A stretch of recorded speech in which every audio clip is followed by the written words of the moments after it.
Axolotl, de Julio Cortázar. Hubo un tiempo en que yo pensaba mucho en los axolotl. Iba a verlos al acuario del Jardin des Plantes y me quedaba horas mirándolos, observando su inmovilidad, sus oscuros movimientos. Ahora soy un axolotl. El azar me llevó hasta ellos una mañana de primavera en que París abría su cola de pavo real después de la lenta invernada. Bajé por el boulevard de Port-Royal, tomé San Marcel y l'Hôpital, vi los verdes entre tanto gris y me acordé de los leones. Era amigo de los leones y las panteras, pero nunca había entrado en el húmedo y oscuro edificio de los acuarios. Dejé mi bicicleta contra las rejas y fui a ver los tulipanes. Los leones estaban feos y tristes y mi pantera dormía. Opté por los acuarios, soslayé peces vulgares hasta dar inesperadamente con los axolotl. Me quedé una hora mirándolos y salí, incapaz de otra cosa. En la biblioteca Sainte-Geneviève consulté un diccionario y supe que los axolotl son formas larvales provistas de branquias de una especie de batracios del género Amblystoma. Que eran mexicanos lo sabía, ya por ellos mismos, por sus pequeños rostros rosados aztecas y el cartel en lo alto del acuario. Leí que se han encontrado ejemplares en África capaces de vivir en tierra durante los períodos de sequía y que continúan su vida en el agua al llegar la estación de las lluvias.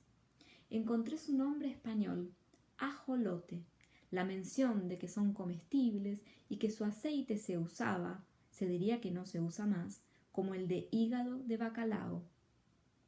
No quise consultar obras especializadas, pero volví al día siguiente al Jardin des Plantes. Empecé a ir todas las mañanas, a veces de mañana y de tarde.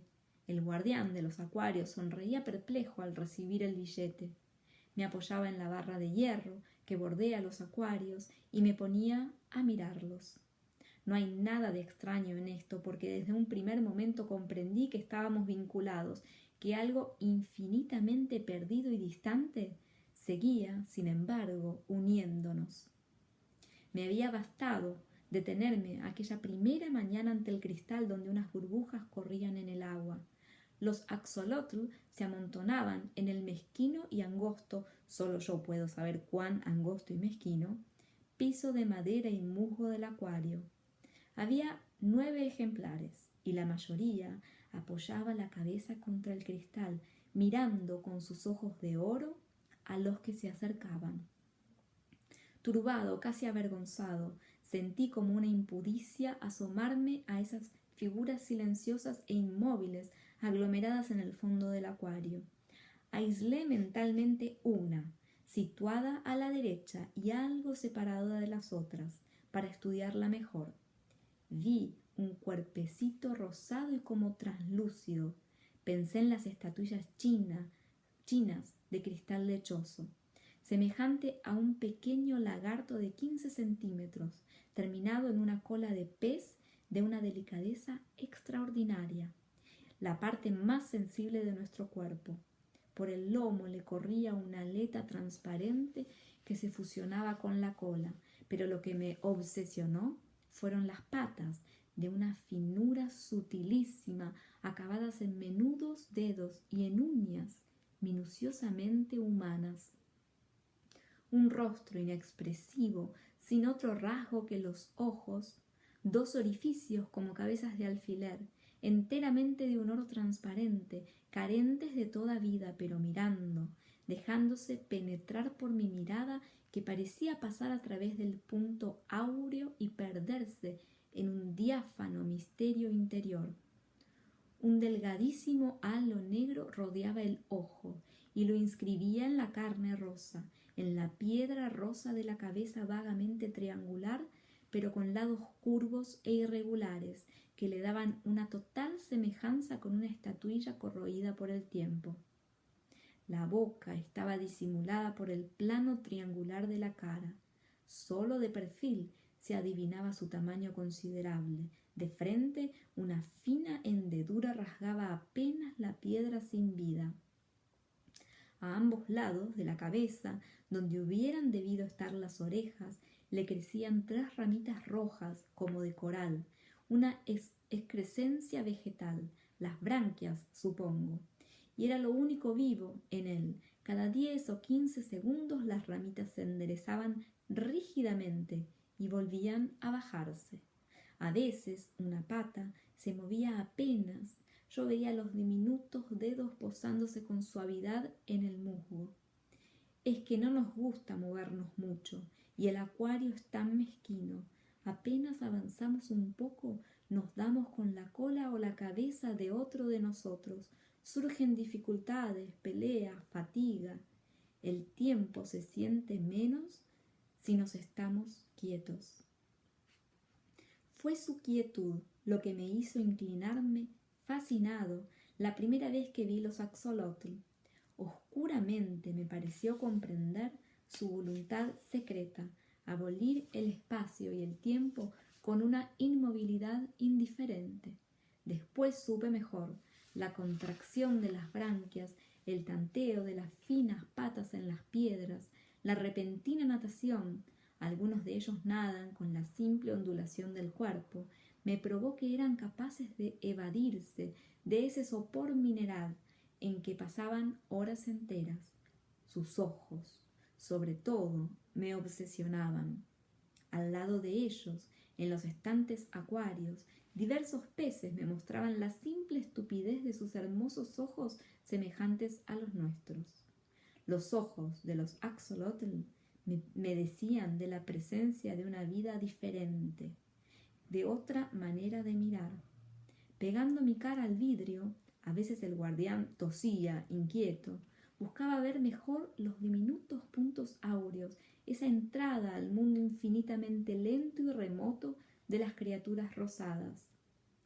Era inútil golpear con el dedo en el cristal delante de sus caras, jamás se advertía la menor reacción. Los ojos de oro seguían ardiendo con su dulce, terrible luz, seguían mirándome desde una profundidad insondable que me daba vértigo. Y sin embargo estaban cerca. Lo supe antes de esto, antes de ser un axolotl. Lo supe el día en que me acerqué a ellos por primera vez. Los rasgos antropomórficos de un mono revelan, al revés de lo que cree la mayoría, la distancia que va de ellos a nosotros. La absoluta falta de semejanza de los axolotl con el ser humano me probó que mi reconocimiento era válido, que no me apoyaba en analogías fáciles. Solo las manecitas. Pero una lagartija tiene también manos así, y en nada se nos parece. Yo creo que era la cabeza de los axolotl, esa forma triangular rosada con los ojillos de oro.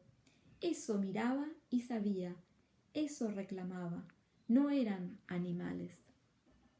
Parecía fácil, casi obvio, caer en la mitología.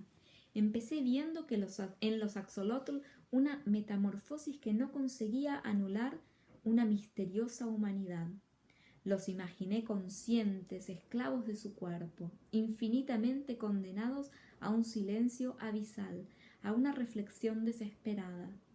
Su mirada ciega, el diminuto disco de oro inexpresivo y sin embargo terriblemente lúcido, me penetraba como un mensaje.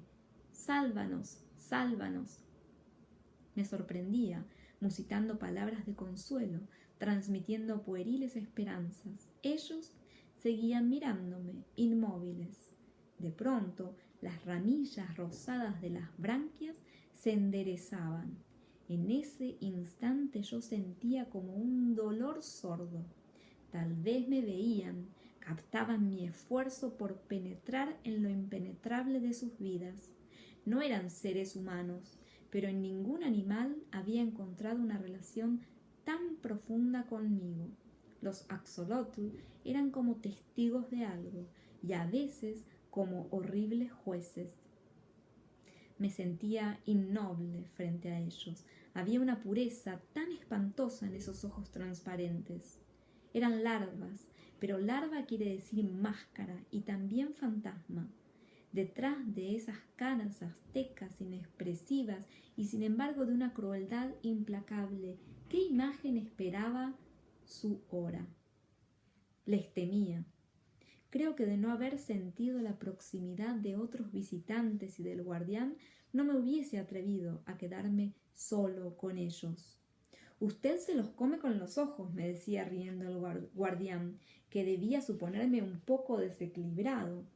No se daba cuenta de que eran ellos los que me devoraban lentamente por los ojos en un canibalismo de oro. Lejos del acuario, no hacía más que pensar en ellos. Era como si me influyeran a distancia. Llegué a ir todos los días y de noche. Los imaginaba inmóviles en la oscuridad, adelantando lentamente una mano que de pronto encontraba la del otro. ¿Acaso sus ojos veían en plena noche y el día continuaba para ellos indefinidamente? Los ojos de los axolotl no tienen párpados. Ahora sé que no hubo nada de extraño, que eso tenía que ocurrir. Cada mañana, al inclinarme sobre el acuario, el reconocimiento era mayor. Sufrían. Cada fibra de mi cuerpo alcanzaba ese sufrimiento amordazado, esa tortura rígida en el fondo del agua. Espiaban algo, un remoto señorío aniquilado, un tiempo de libertad en que el mundo había sido de los axolotl. No era posible que una expresión tan terrible que alcanzaba a vencer la inexpresividad forzada de sus rostros de piedra no portara un mensaje de dolor, la prueba de esa condena eterna, de ese infierno líquido que padecían. Inútilmente querían probarme que mi propia sensibilidad proyectaba en los axolotl una conciencia inexistente. Ellos y yo sabíamos. Por eso no hubo nada de extraño en lo que ocurrió. Mi cara estaba pegada al vidrio del acuario. Mis ojos trataban una vez más de penetrar el misterio de esos ojos de oro sin iris y sin pupila. Veía de muy cerca la cara de un axolotl inmóvil junto al vidrio. Sin transición, sin sorpresa, vi mi cara contra el vidrio. En vez del axolotl, vi mi cara contra el vidrio.